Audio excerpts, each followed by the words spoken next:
আসসালামু আলাইকুম ভিউয়ার্স। আমাদের আদি পিতা এবং আদি মানব হযরত আদম আলাইহিস সালাম। আদম আলাইহিস সালামের প্রথম কথা কি ছিল জানে না অনেকেই। তাহলে চলুন জেনে নেওয়া যাক। কোন জিনিসটি আমাদের হযরত আদম আলাইহিস সালামকে আদম বানালো? রূহ। হ্যাঁ, এর আগে আদম আলাইহিস সালাম আক্ষরিক অর্থেই মাটির তৈরি নিষ্প্রাণ এক শরীর বই কিছুই ছিলেন না। তখন আল্লাহ মাটির শরীরের উপর থেকে নিচ পর্যন্ত রূহ ফুঁকে দিলেন। রূহ যখন নাকের কাছে আসলো তখন তিনি হাঁচি দিলেন।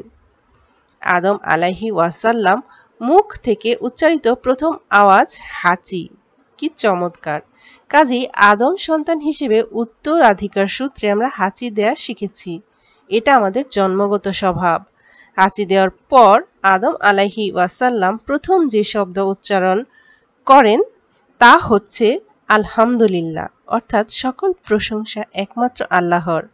আদম আলাইহি ওয়াসাল্লাম এর আলহামদুলিল্লাহ এর জবাবে আল্লাহ তাআলা বলেন, ইয়ার হামু কাল্লাহ ইয়া আদম, অর্থাৎ আল্লাহ তোমার উপর রহম করুক হে আদম।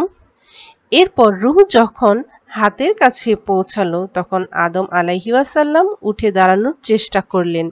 পুরো শরীরে রূহ পৌঁছানোর আগেই তিনি দাঁড়াতে চাইলেন।